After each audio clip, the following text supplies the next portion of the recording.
Yeah, it's an Honorable Chair, maybe to try and assist, I said earlier, myself and Mr. Nkabinde got to know each other on a professional level because he was working with someone that I knew. He was a colleague at IP, a colleague of Mr. Nhlanhla, the late. Mr. Nhlanhla was a brother of a former police brigadier who was my friend. So I'm friends with Brigadier Nhlanhla. Brigadier Nhlanhla has got a brother who's Nhlanhla who works for IP. And that Nhlanhla works with Nkabinde. That's how I got to know Nkabinde first. So the engagement in Nkabinde was always about work issues, mostly, nothing else. Until he's out of the job, then we'll start telling me about how is he trying to make the ends living and how he's trying to survive on things. So we ended up having those casual talks with him. That's why I said earlier, I don't necessarily know much about his private life, not much about his family. You know, I will know his house, I know his wife and his 2 boys, but the rest, I didn't necessarily know much about him because we're not friends to that extent. It's people that know each other. So the engagement between myself and Mr. Nkabinde and the minister only happened on a day when Mr. Nkabinde took me to Mpangeni. I drove with him to Mpangeni where we met the minister.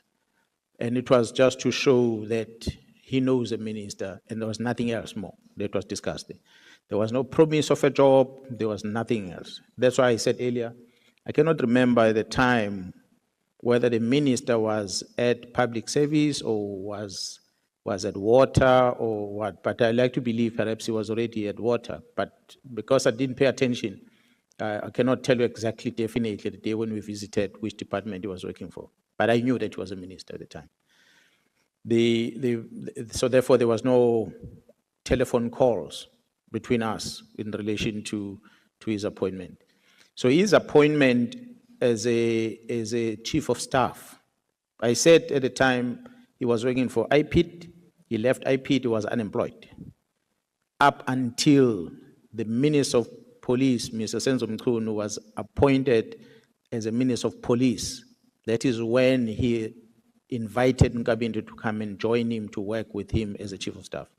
That was the first time Nkabinde got to be employed, literally basically moving from a very junior rank that he was holding in the police to a chief director position that he ended up occupying, which he occupies now, a chief director in the office of the minister. So that's why I said earlier, when he received the phone call from the minister asking him to become a chief of staff, to have, but he was appointed. He became a chief of staff. He is a chief of staff now.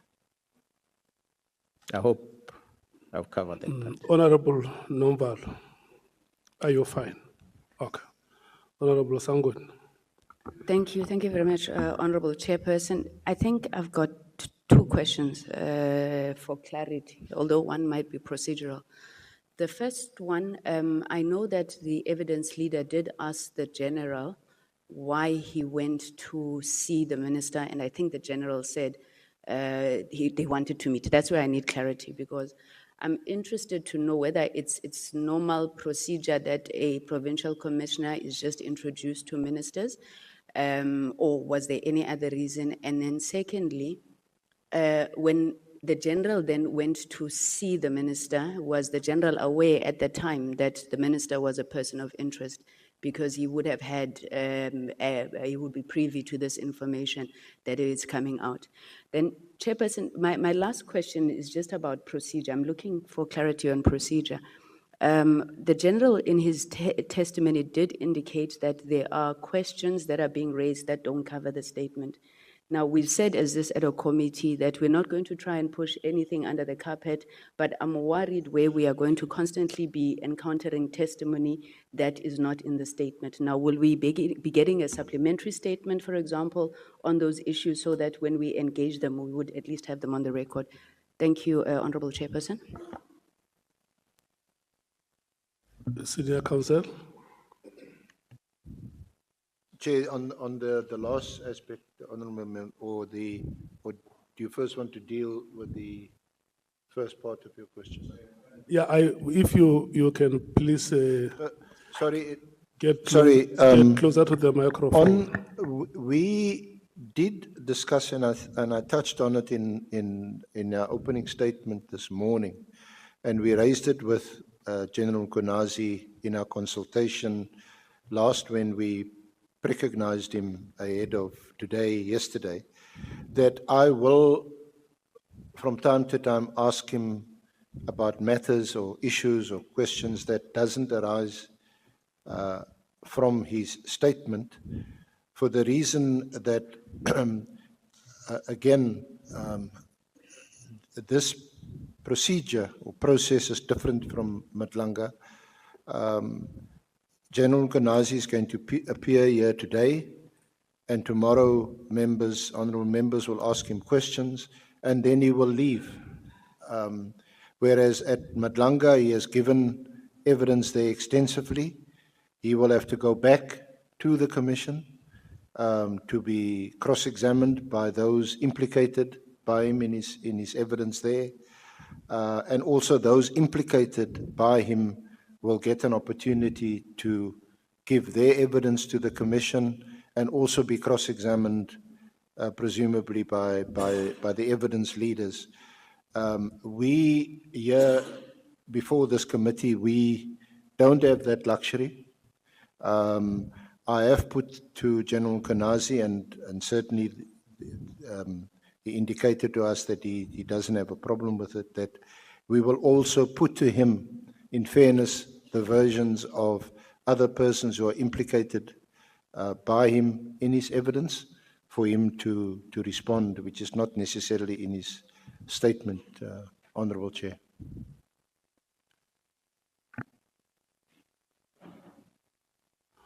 I'm noting your hand, Honorable Maliam. Let's allow the senior counsel first to facilitate for. Okay. Chair, I really don't understand how you want us to proceed. Because it must be on the basis of technicalities, audibility, and things like that. If you're going to allow them to ask questions, we're going to ask questions. Don't do that. We agreed each member is going to get 30 minutes tomorrow. And if they ask questions now and tomorrow they ask questions on their 30 minutes, they've got 35 minutes. Are you going to afford me that? Please don't do that. The last question Honorable Sangoni raised, it's a proper question. It's a clarity, it's a procedural matter that, okay, now that this thing is not in the statement, what do we do with it? And the senior counsel clarified it. And that, I accept that. What the general is being asked about is his relationship with Nkabinde, which is covered in the annexure from Nhlanhla. He spoke about Nkabinde in Nhlanhla. So remember, we've got this main statement, we've got annexures, and we can ask questions based on all of those annexures that are here, if you have gone through them. There's nothing irrelevant about that. But to ask the questions of, why do you go to a minister? Is that a procedure to go to ministers? No, it's not clarity, it's not dealing with any technicality. It's a question that can be asked tomorrow in your 30 minutes. And if you're going to proceed like that, then they're going to get more time than all of us. And what do we do tomorrow? So it's unfair, Chair. Let the questions be on procedural issues, on technical issues. That's what we agreed on. Not anyone wanting to take advantage and we have more time at our expense. Thanks. Okay. Can we agree that the questions will be answered tomorrow? Yes. Chair will agree for the sake of peace, but you allowed questions from MK. But in order for us to proceed, we will stand down and agree. Thank you, Chair. Yeah. Let's agree that those questions will be answered tomorrow. Can we? Okay. Honorable Nomvalo. Chair, we just need clarity so that we will be clear as we move forward. Remember that asking question was on the basis of the proposal that was made by the Chief Whip of the ANC. That members can only be allowed to ask questions on issues arising from the questions asked by the evidence leader to the witness, not new questions, but on areas where we have not been clear in terms of the responses that have been given. And asking questions emanated from that. We're not asking new questions, but we wanted to be clear for our records so that when we make records, we make proper records from the correct understanding of what has been a response. So if there's a deviation from that, Chairperson, just say members will no longer be allowed to ask questions because it is a position of this meeting. And that position was motivated by the Chief Whip of the ANC. Let me say this. I agree with the questions that you raised, Honorable Nomvalo. There is nothing wrong with that. I agree with the last part of the questions that Honorable Sankoni has raised. And her two questions that she raised first will be answered tomorrow. That's what we are saying. General Mkwanazi, we can take it as read. Yes, sir. Yeah, and Honourable Chair and Honourable Members, this has been in the part of the bundle, so to save time, I'm not going to read it, and I'm not going to ask the witness. I just want to deal with your leave with the issues that arise from this letter. There are three. The freezing of posts in crime intelligence, the directive relating to the port of entry, and 3, the disbandment of PKTT. Any comment on why these 3 issues were packaged in this way? Yeah, well, I'm not an author. The minister is the one who signed this.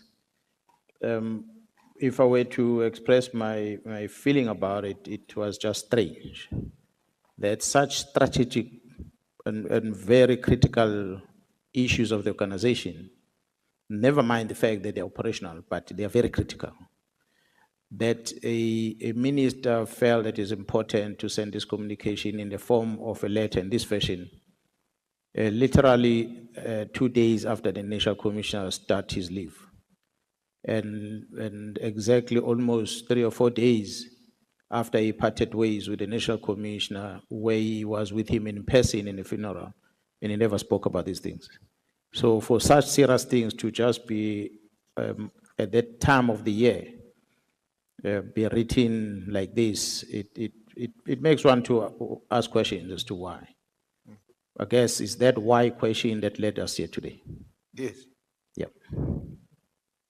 And I'm asking you why would 3 such key issues that seems to, your comment, that seems to fit into this narrative of organized crime, intelligence, borders, for example, drugs and illicit goods move across the borders, and of course the disbandment of the PKTT, which is going to be the focus of our attention.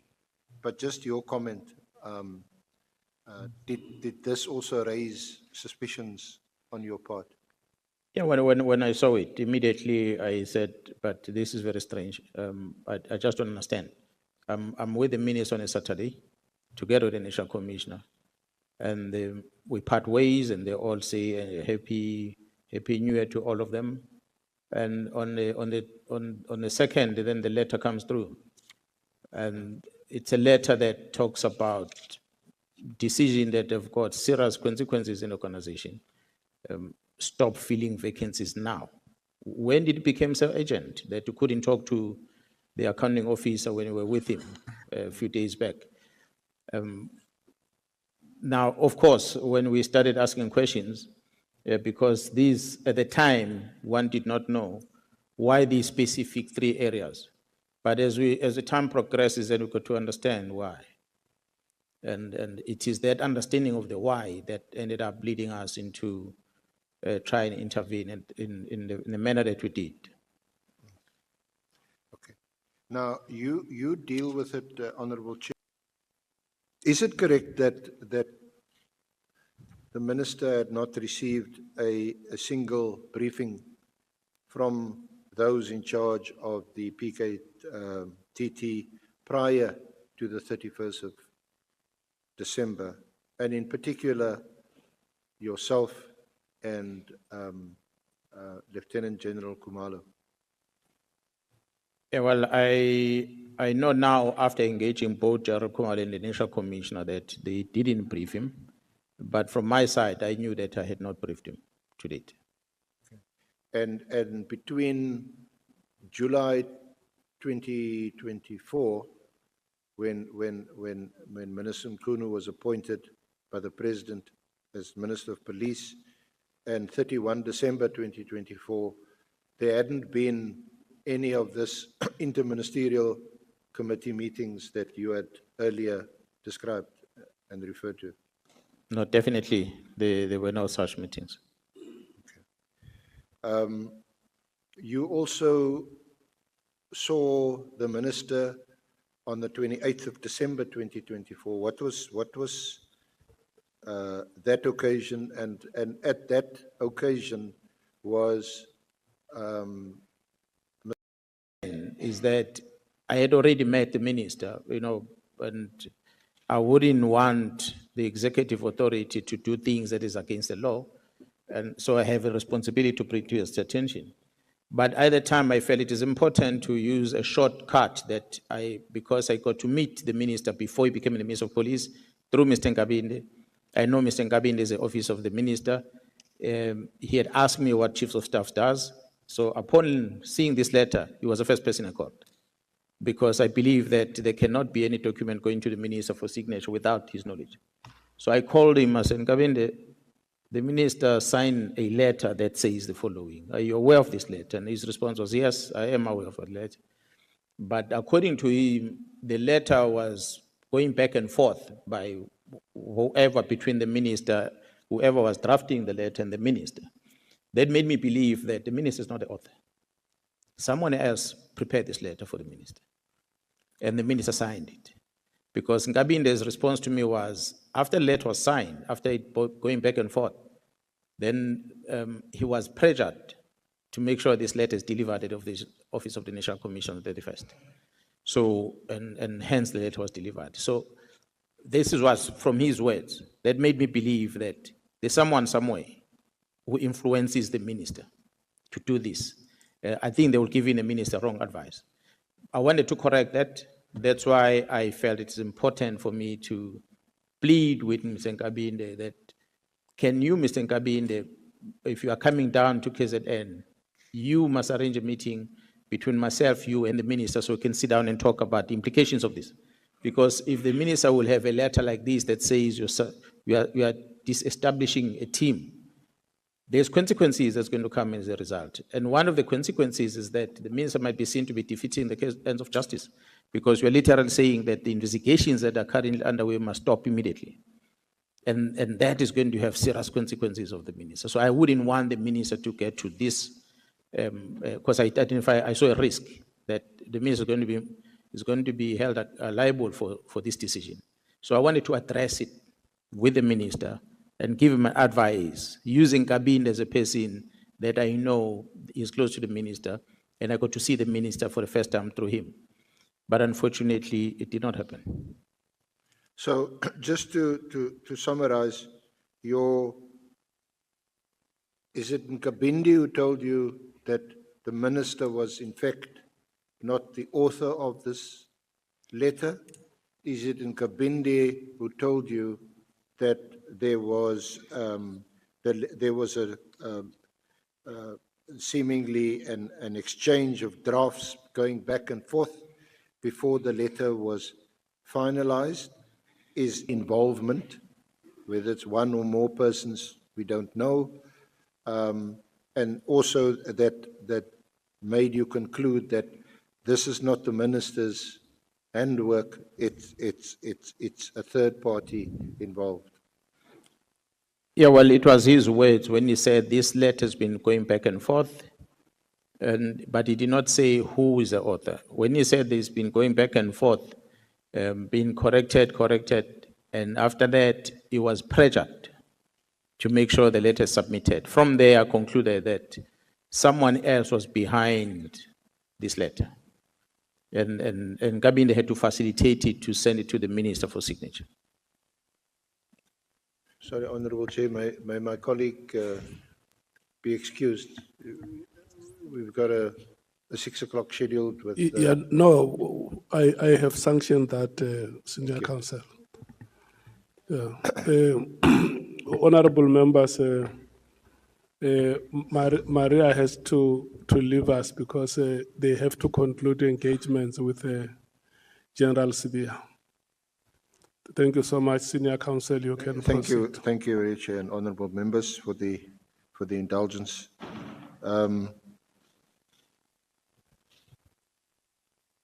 You must have been shocked at this revelation by your good friend, Mr. Gabinde.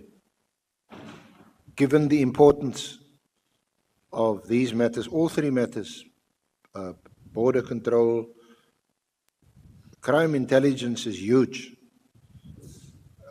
We know it's been at the heart of a lot of issues in our country for a number of years. These are all important, critical issues.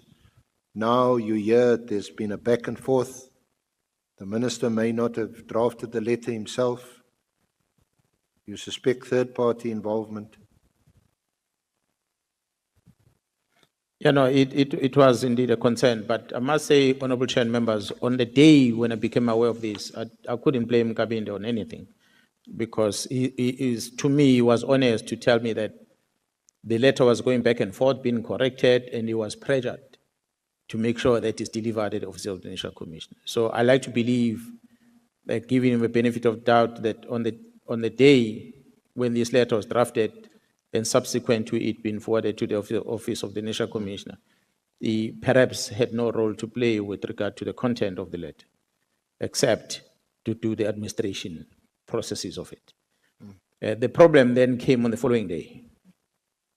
When the following day, this letter, or the content of my engagement with him, appeared in the social media somewhere, that I threatened the Minister of Police with arrest, and so forth, because I had said that if this is going to be implemented like this, the minister will be accused of crime, and that might end up bad towards the minister. So let's fix this. That was the exact same day when this letter was leaked. So unfortunately, the following day after talking to Mr. Gabinde, the conversation between me and him was twisted somehow in the social media, but it landed in the social media.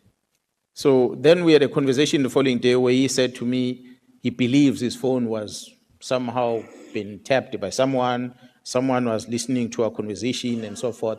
He did not share the conversation with anyone. So that's when I started asking myself questions about Gabinde himself. Because I'm engaging with him a day before, and the following day, our conversation is on social media. It made me realize that perhaps he's the one that leaked it. Honorable Chair and members, I then am not going to talk much about what I became aware of most recently, that indeed Gabinde was instructed to record me at the time. Instructed to record the conversation between me and him.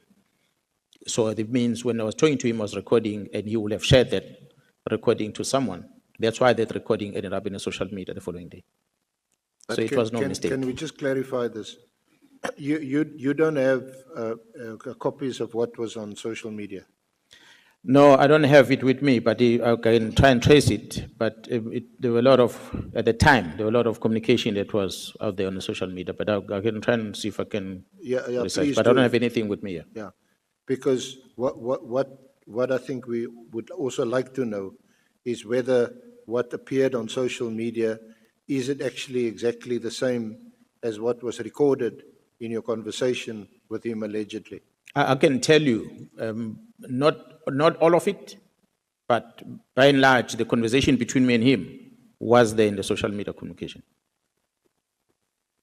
And did I also understand that there's an allegation that you, when you spoke to Gabini, you had threatened the minister?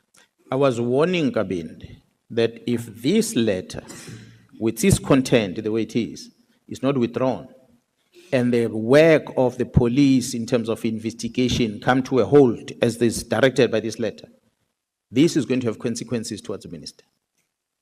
Because the minister has got no jurisdiction in stopping a criminal investigation that is running. So this letter is literally saying that this team must stop with immediate effect. I'm not quoting verbatim, but it is basically, the task team be disestablished immediately. Those are the words. So if you are saying that, you are saying, if the case is in court, stop working. If the case and investigation stop working, just stop everything at once. That's the consequences this letter has. So I was warning Gabin that you better make sure that you, and the minister sit and talk about this. Because I don't know what is the circumstances that led into Mr. signing it, but the implication of the letter will land the minister in trouble. So it was there that the following day, which appeared on social media as if I threatened the minister when I was communicating with Mr. Gabin. So did you see either the whole or part of your discussion on social media yourself, or was this reported to you by someone that what is this that appeared on social media, and you then saw it? Yeah, well, I saw the communication. I cannot remember how it came to me, but I saw that communication of what was out there, that was spread. So did you speak to Nkabinde either on the 3rd after this appeared on social media or afterwards? Yeah, we've been talking. Afterwards, we've been talking up until most recently. I think after my press briefing, then we pass each other now. We don't talk to each other. But and what has come from your discussions or talks with him? He appears certainly, with respect from what you're telling this honorable committee and us, that he seems to be a central figure in all of this. In all of what, Chair? Well, the letter, and you say that he knew there was a toing and froing of the letter. He also told you that he was pressured into getting the letter out on the 31st of December, just on New Year's Eve, which in itself sounds, I don't think one needs evidence on this. It sounds really odd that on New Year's Eve, such an important document is released. So I'm asking about his central role in this, his appointment as Chief of Staff, when according to you, he's not even qualified for this role, doesn't have the qualifications. I must confess, I don't know what the qualifications might be, but I suppose we can look that up on the public service regulations, what it entails. But it sounds to me that he wasn't quite qualified for the job. So that's why I'm asking you to comment on that proposition, that he seems to be quite a key figure in all of this. Honorable Chair and honorable members, it sometimes can be dangerous to express your opinion about something that you don't have facts on. Since the S is asking me my impression, the impression I have is that Mr. Nkabinde was recruited or was appointed by the Minister Chief of Staff, and he had no clue about what Chief of Staff does. So he had to adjust in the office. He had to learn as he was going. That's why I know that the other former Chief of Staff at the office of the Minister can come here and testify that he also phoned him and seek advice as to what does Chief of Staff do. And he also had to coach him about what Chief of Staffs are doing. And so he had to adjust as you learn as he was going. And I think that's why even he started learning politics, because he was never a politician. So I see him today with T-shirts of political parties, which I don't think he even understands what it takes to be a politician. So he adjusted as he was going along to please his boss. Learning on the job. Yeah.